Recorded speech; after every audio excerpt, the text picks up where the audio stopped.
everyone, welcome back to my channel. So a few days ago I posted a photo on my Instagram of the haul that I had purchased from the RiRi Hearts MAC fall collection that recently came out on Thursday in the freestanding stores, and then it came out yesterday online, which was, oh my gosh, a pain. And I will never do waiting room online at MAC ever again because it takes so much stress, and then when you get there to the actual list of things that you might want to get, they're already sold out, and so that was just a complete waste of time. And a lot of you have been asking me to do like a haul or swatches and a first impressions review on the collection and the things that I purchased. And I really wanted to get this done before Monday, but I'm so sorry. I was super busy this past weekend that I couldn't get it up anytime sooner, and I didn't really have time to film anyways during the weekend. And so I really wanted to get this video up by Thursday, and so hopefully you're watching this before Thursday, because I know Thursday is the release for all of the counters, so that means Macy's, Nordstrom, Bloomingdale's, and the like. And I know that those counters are a lot more accessible to a lot of you. I have everything in my MAC bag right here, and I'm just gonna go ahead and pull them out.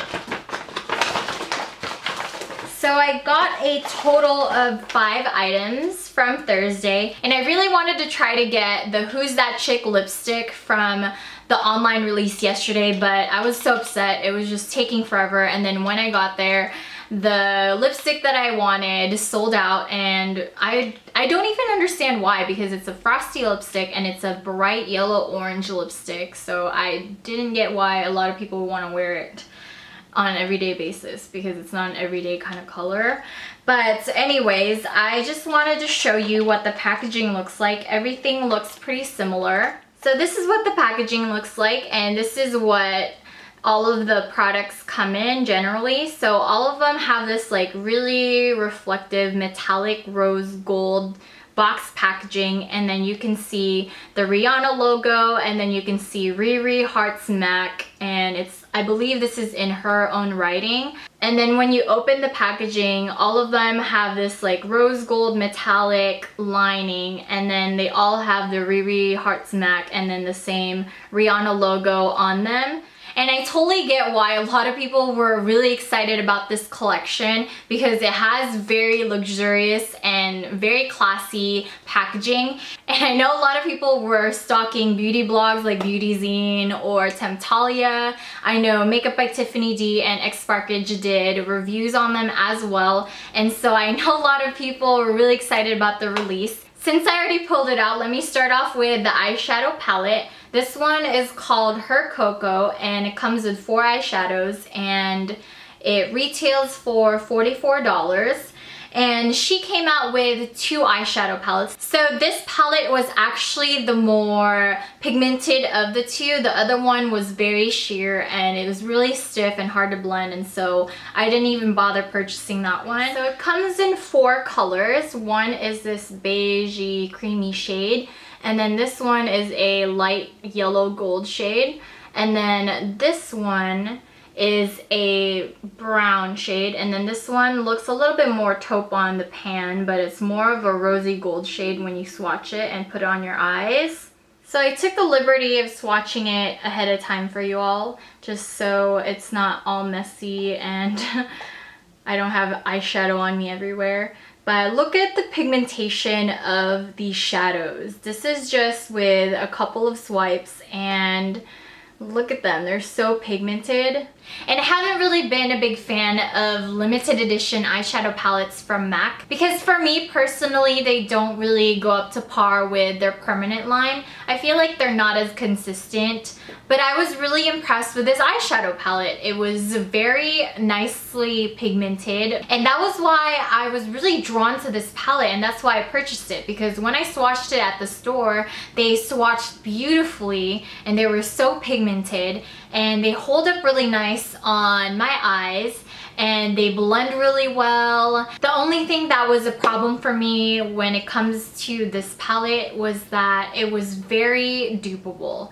And I know there's plenty of other neutral palettes in the market out there that could probably do and achieve the same kind of makeup looks that these 4 shadows may achieve. For $44, I really don't think that it is worth buying, besides the fact that it has a Rihanna logo on it and has special packaging from MAC. I think if you wanted to purchase a different neutral palette and splurge probably like $5 more, you could probably get the Naked palette or the Naked 2 palette, or even get the Lorac Pro palette, and you can still achieve the same kind of neutral eye with the Her Cocoa eyeshadow palette and even the other eyeshadow palette that came out in this collection. But if you're the type of person who's looking at it as a collector's item and you still want some kind of practicality to the items that you're purchasing, or you're like a beginner in makeup, then go ahead, purchase it. But for me personally,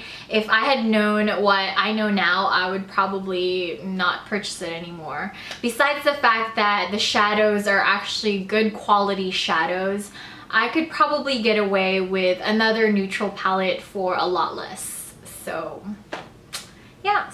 So now moving on to the cheek products that Rihanna came out with. She came out with a blush, and then she came out with a face powder that has a blush side and a bronzer side. And then she came out with a cream color base that can serve as a highlighter, or you can use it as a base for your eyeshadows. And you can also put it on your lips to kind of create depth. But I only purchased this blush, and this one is called Bad Girl Gone Good, which is actually a pretty clever name. And this one is a very muted, coppery, very dusty kind of color, which is right up my alley. I have 2 other blushes that is in the color family as this one, and so I'm so happy that I got to add another one to my collection. This one compares to Chanel in Love blush, and also my ever so beloved Burberry Russet blush, which I have used and abused, and so I'm happy that I can use this as an alternative. And like I said earlier, I'm very picky when it comes to blushes and eyeshadows from limited editions from MAC, just because they're not very consistent with the permanent line. And this one really does stay true to the formulation of the permanent line. The blush is really pigmented and it blends like a dream. And it's not very pigmented to the point where you're just overpowered by the blush color when you put it on, but it gives a good amount of coverage when you put it on your cheeks.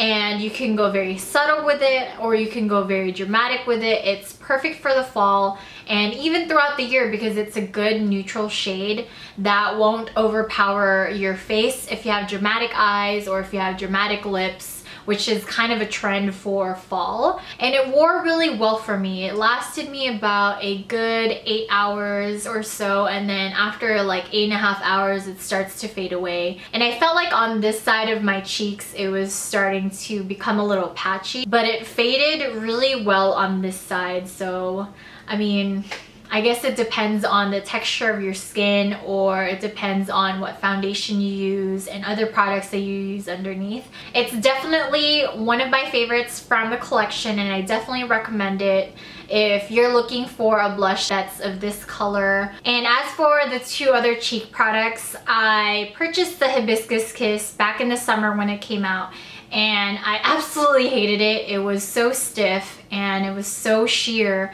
I had to really dig into the product to try to get a swatch out so that it was actually photograph worthy. It didn't even appear on my cheeks because they were so sheer and so hard to blend, and I couldn't even get the product onto my brush, and so I absolutely hated it. And when it came out in the fall with the really nice compact, as much as I love the packaging, I just couldn't justify purchasing it with the pretty packaging just to look at it, because I know I wasn't going to use it anyways. And as for the diamonds, as much as I love the name diamonds, which is totally perfect for a highlighter, I didn't want to get it because I was never a fan of cream color bases to begin with, because they accentuate my pores when I put them on, and they like to move around in my cheeks when I apply it.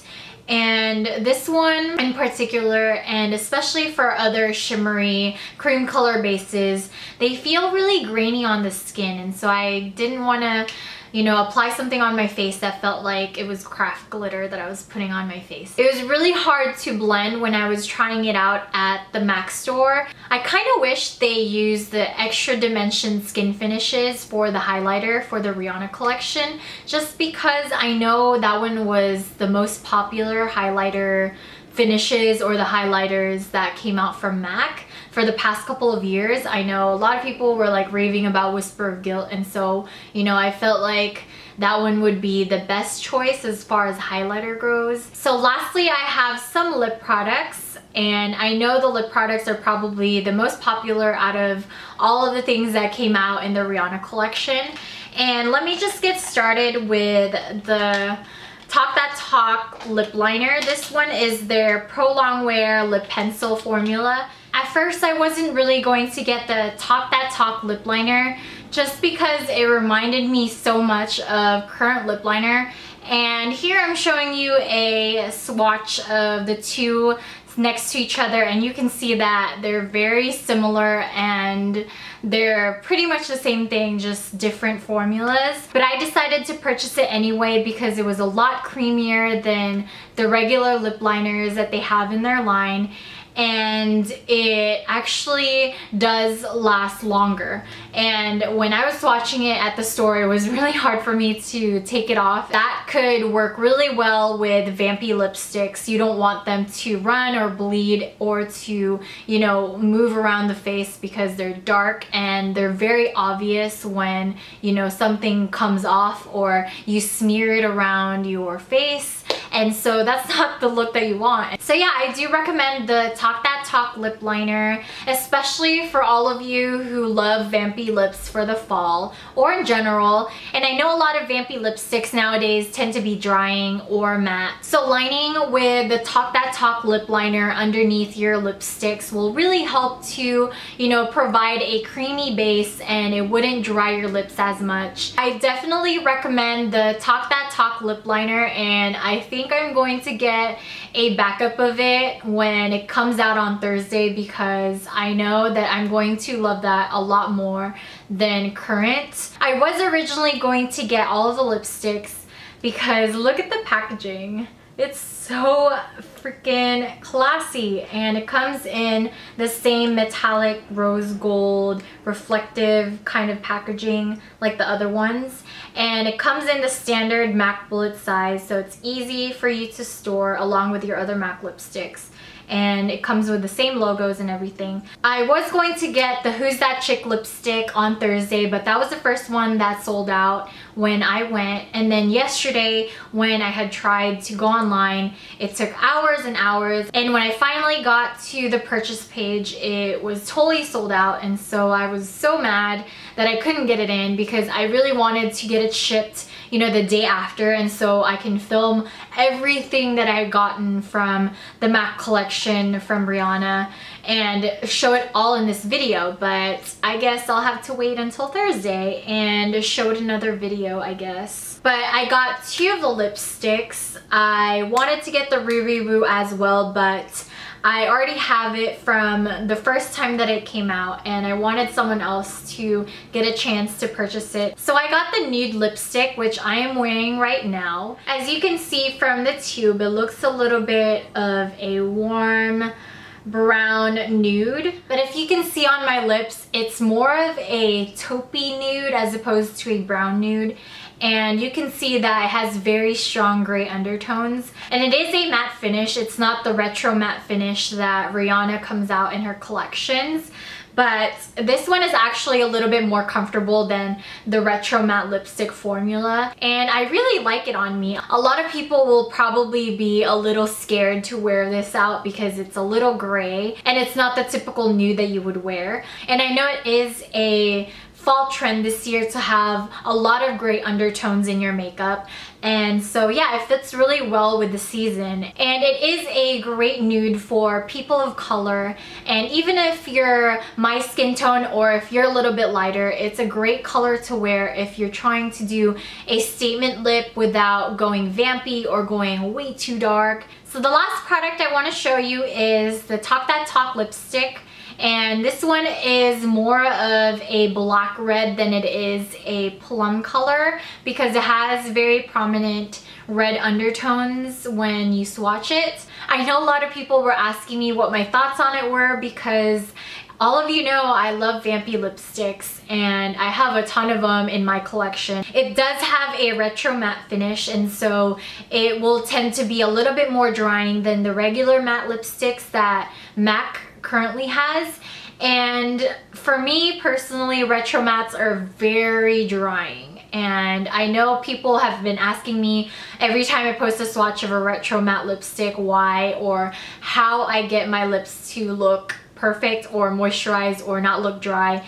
And I definitely do moisturize day and night, and I exfoliate my lips before I put on lip balm just so I have a smooth surface to apply on. But yeah, throughout the day, the retro matte lipsticks in general do tend to be a little drying, and when you're trying to move your lips around, it's very uncomfortable. It feels like you have paint on your lips and you can't really talk that well. And when I apply this lipstick on, it tends to drag and tug and pull on my lips, which I know people don't really like because you want your lipsticks to just glide on and then you just run out the door. But this one takes a lot of work, and you really need to apply these kinds of lipsticks in very small strokes because it's easier to control it that way, and you don't want to have an accident when you're like trying to tug and pull and then accidentally you swipe it across your face. This one wasn't as opaque as other lipsticks that I've tried, and that one was kind of disappointing for me because I love Vampy lipsticks and I'm a fan of dark lipsticks from MAC because of the pigmentation. And when I had applied this on my lips, it took a while for it to be completely opaque, and so that could be the deal breaker for some of you. So my suggestion would be to try it on at the counter when you go on Thursday and to swatch it beforehand just so you can create a better decision whether or not you want it. And personally, I do prefer the lip liner over the lipstick, and that usually doesn't happen. So that was it for my thoughts and my haul on the RiRi Hearts MAC fall collection from MAC. Please let me know in the comments down below what you've decided to purchase from the collection or what you're planning on purchasing this Thursday. And also let me know what your thoughts on it were. Let me know what you like, or let me know what you don't like or you absolutely hate from the collection. And yeah, please let me know also what kind of videos you want to see next, and I'll see you next time. Bye!